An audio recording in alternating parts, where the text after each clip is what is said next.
Good day, friends, and welcome back to Conflicts of the Human Race. Today, I will tell you about the entire story of the Third Crusade.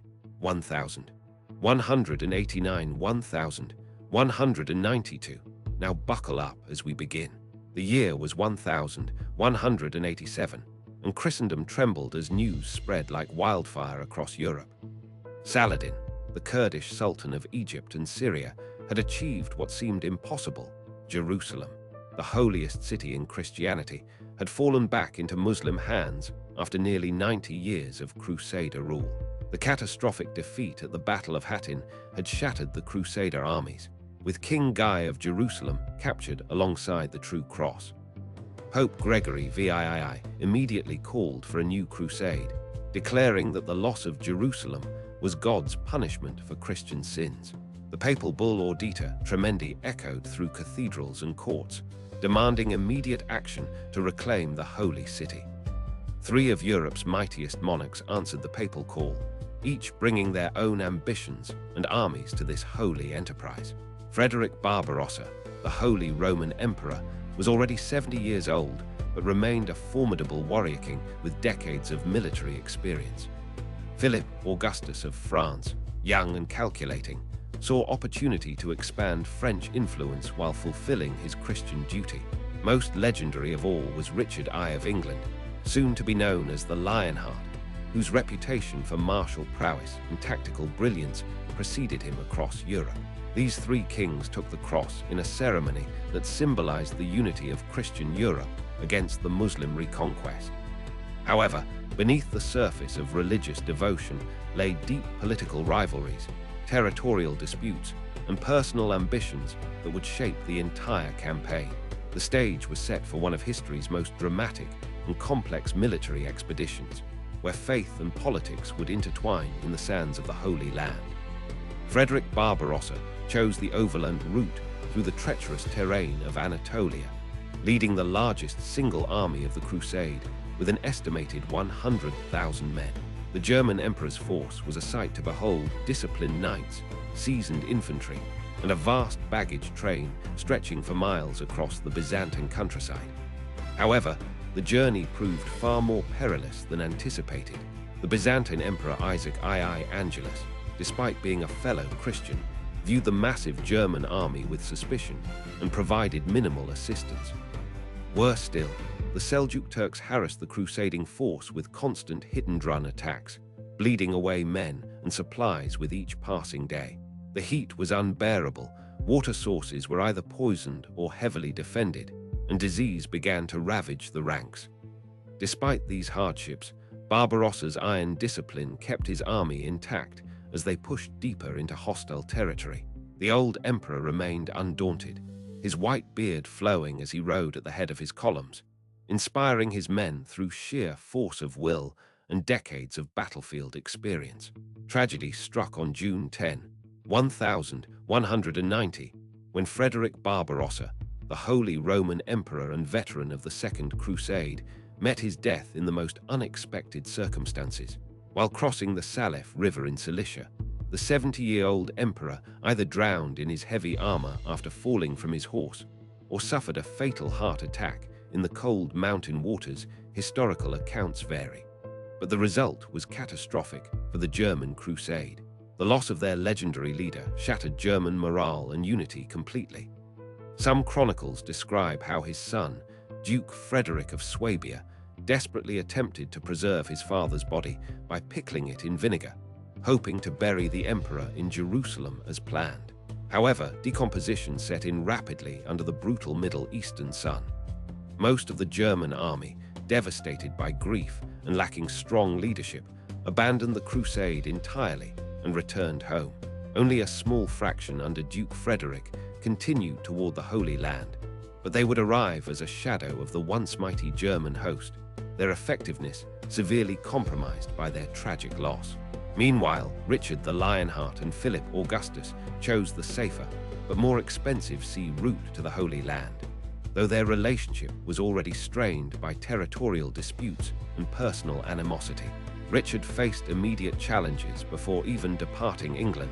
His brother John was plotting rebellion, His treasury was nearly empty from his father's wars, and his new kingdom required extensive fundraising for the crusade. The English king proved ruthlessly efficient in raising money, selling offices, lands, and privileges to anyone willing to pay.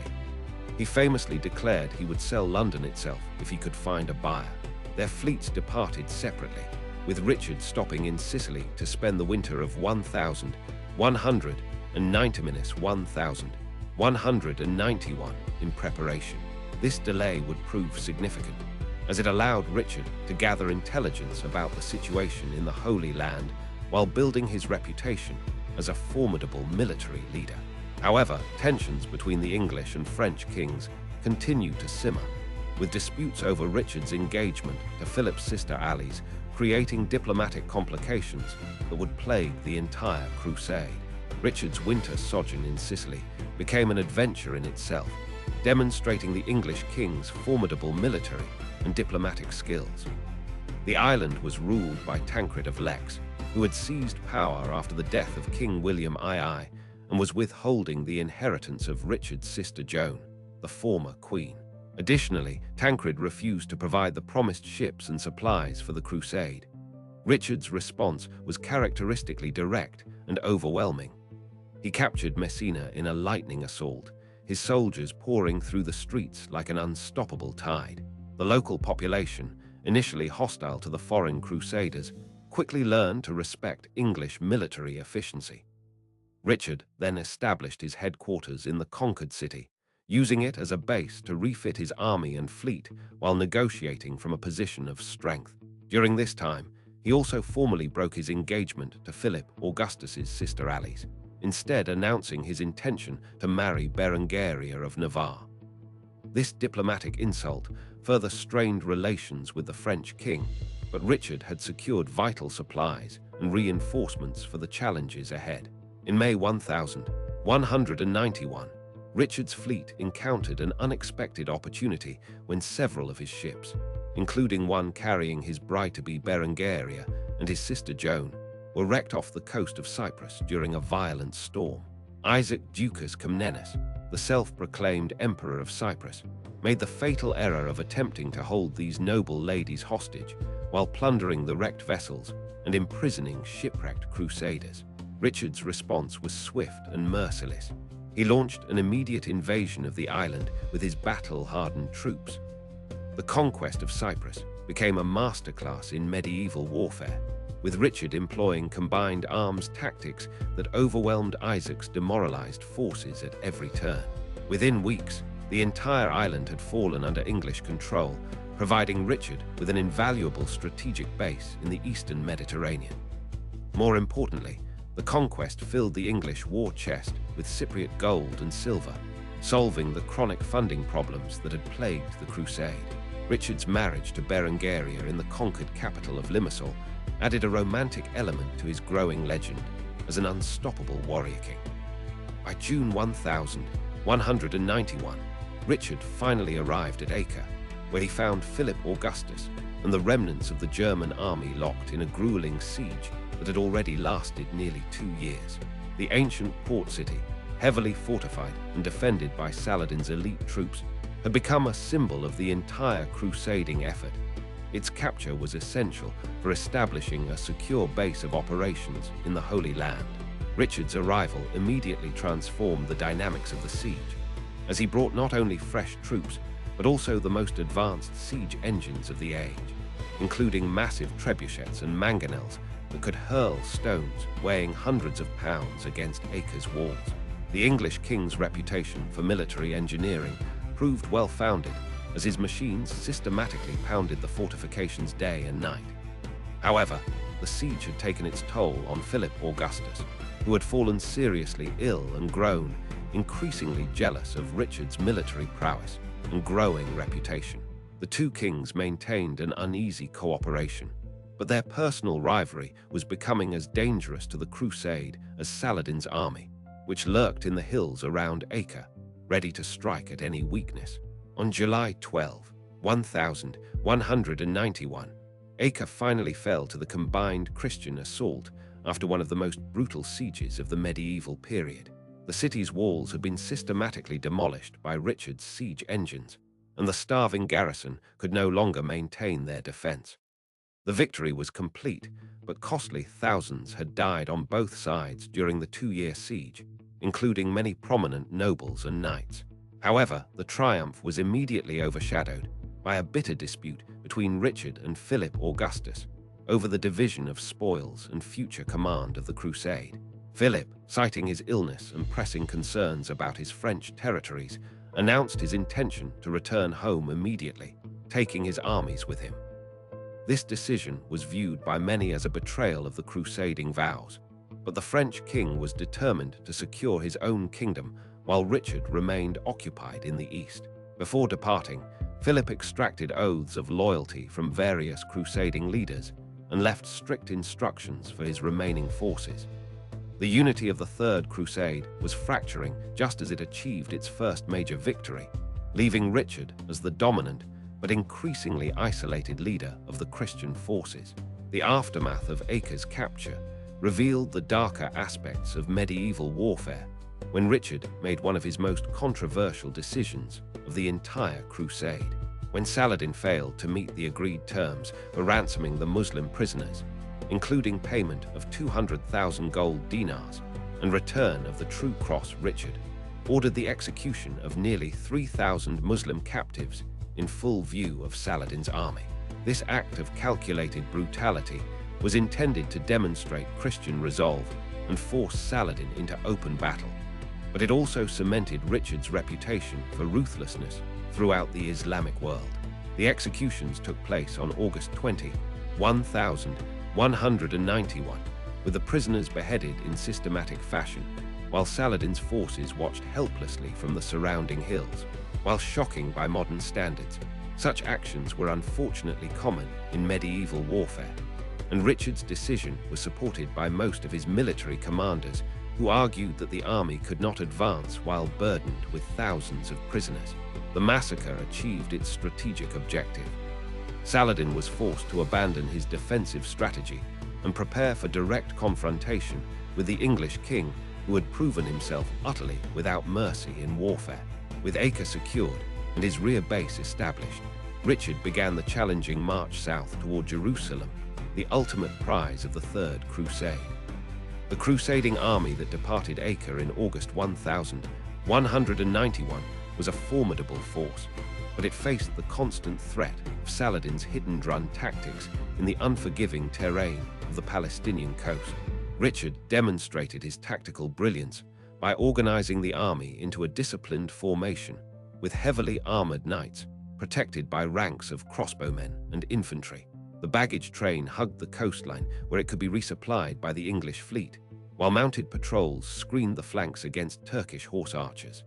Saladin, meanwhile, had assembled his own impressive army drawn from across his empire. Mamluks from Egypt, Kurdish cavalry from Syria, and Turkmen horse archers, whose mobility and archery skills had terrorized Crusader armies for generations. The Sultan's strategy was to avoid pitched battle while bleeding the Christian army through constant harassment, hoping that the brutal heat, disease, and relentless pressure would eventually break their morale and cohesion before they could reach the Holy City. On September 7, 1191, the two great armies finally clashed at Arsuf in what would become one of the most famous battles of the Crusades. Saladin had chosen his ground carefully, positioning his forces to exploit their superior mobility while attempting to break the Crusader formation through concentrated attacks on their flanks. The battle began at dawn with waves of Turkish horse archers sweeping down upon the Christian ranks, their arrows darkening the sky as they sought to provoke a premature cavalry charge. Richard's iron discipline held his knights in check for hours despite their growing frustration and the mounting casualties from enemy archery. The Hospitallers, forming the rear guard, suffered particularly heavy losses and repeatedly requested permission to charge. When Richard finally unleashed his heavy cavalry in a coordinated assault, the effect was devastating. The English king led from the front, his golden hair streaming as he crashed into the Muslim lines with unstoppable force. The disciplined charge shattered Saladin's army, driving them from the field in one of the most complete victories achieved by any crusading army. Richard's tactical patience and perfect timing had proven superior to Saladin's traditional mobility tactics. The crushing victory at Arsuf opened the road to Jaffa, which Richard captured and immediately began fortifying as his forward base for the assault on Jerusalem. However, as autumn turned to winter, the English king found himself facing increasingly difficult strategic decisions. His army, though victorious, had been worn down by months of campaigning in the harsh Palestinian climate. Disease, particularly dysentery and malaria, had decimated the ranks, while the constant stress of desert warfare had pushed many knights to their physical and mental limits.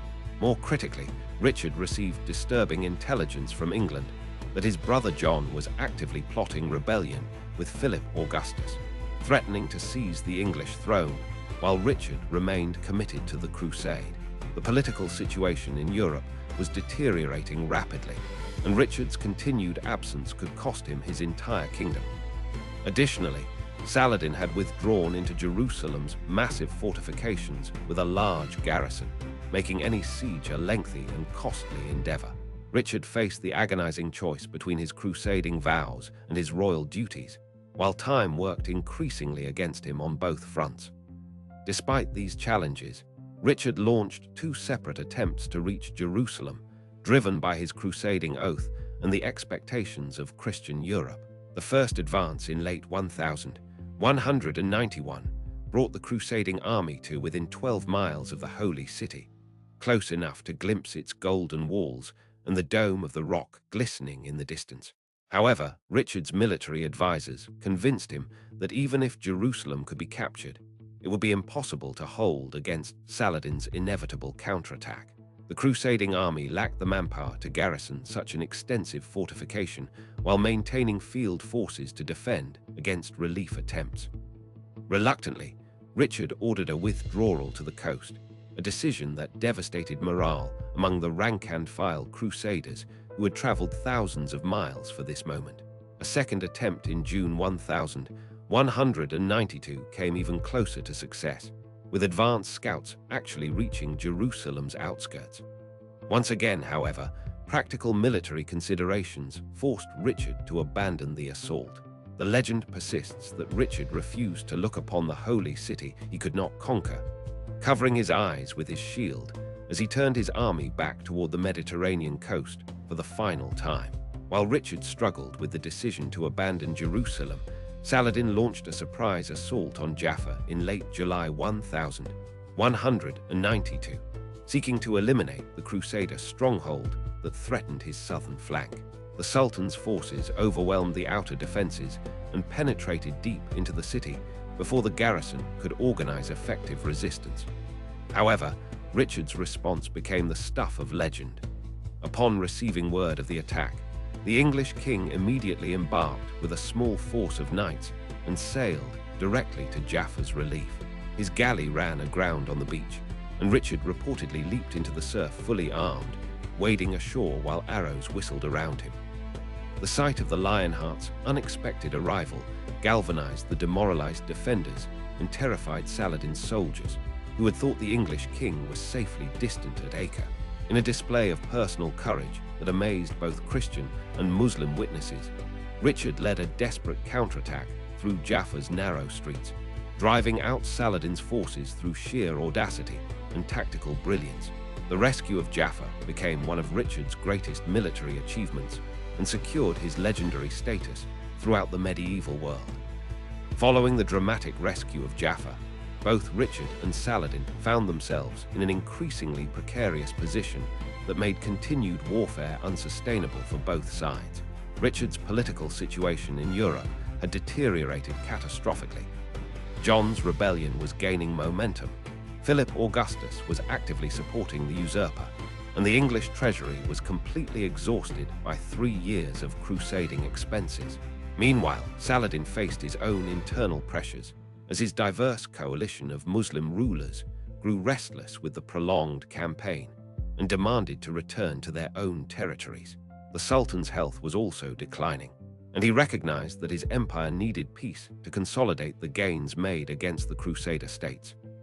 Both leaders, despite their personal animosity and religious differences, were pragmatic rulers who understood that a negotiated settlement served their mutual interests better than continued bloodshed. Secret diplomatic channels had remained open throughout the conflict, with both sides exploring potential terms for peace. The stage was set for one of medieval history's most famous diplomatic negotiations between two of the era's greatest military leaders. The negotiations between Richard and Saladin's representatives culminated in the Treaty of Jaffa, signed on September 2, 1192, which established a 3-year truce and marked the effective end of the Third Crusade. The agreement was a masterpiece of medieval diplomacy, balancing the practical needs of both sides while allowing each leader to claim a measure of success. Under the treaty terms, Saladin retained control of Jerusalem and most of the interior territories, but Christian pilgrims were guaranteed safe passage to visit the holy sites without harassment or excessive taxation. The Crusader states were reduced to a narrow coastal strip running from Tyre to Jaffa, but this territory was sufficient to maintain a Christian presence in the Holy Land and preserve access to the lucrative eastern trade routes. Perhaps most importantly, both sides agreed to respect each other's territorial integrity and refrain from further military campaigns for the duration of the truce. Richard had secured the survival of the remaining Crusader principalities, while Saladin had preserved Muslim control over Islam's third holiest city. The treaty represented a rare moment of reasoned compromise in an age typically characterized by religious extremism and total warfare. With the treaty signed and his political situation in England becoming increasingly desperate, Richard began preparations for his departure from the Holy Land in October 1192. The English king's decision to return home was met with mixed reactions from the remaining Crusaders. While many understood the political necessities that compelled his departure, others felt abandoned in their ongoing struggle against Islamic reconquest. Richard took care to ensure the succession of leadership among the remaining Crusader principalities, strengthening their defenses and leaving behind substantial supplies and treasure to support their continued resistance. His final meeting with Saladin's representatives was conducted with mutual respect, as both leaders had come to appreciate each other's military prowess and honorable conduct throughout the campaign. Richard's departure marked the end of the most dramatic phase of the Third Crusade, though fighting would continue sporadically for years to come. The English king had achieved something remarkable. While he failed to recapture Jerusalem, he had restored Crusader power in the eastern Mediterranean and earned a reputation as one of history's greatest military commanders. His legend would only grow in the years following his departure from the Holy Land. The aftermath of the Third Crusade would prove that while Richard had failed to recapture Jerusalem, his military achievements had fundamentally altered the balance of power in the eastern Mediterranean. The coastal territories preserved by the Treaty of Jaffa remained under Christian control for another century, providing a vital foothold for Western commerce and continued crusading efforts. Saladin, meanwhile, had achieved his primary strategic objective of retaining Jerusalem, while demonstrating that Muslim forces could match the best of Christian military prowess. The Sultan's reputation for chivalrous conduct and military brilliance earned him respect even among his Crusader enemies, creating a legend that would rival Richard's own. Tragically, Saladin would die less than a year after the treaty's signing, never seeing the long-term fruits of his diplomatic success.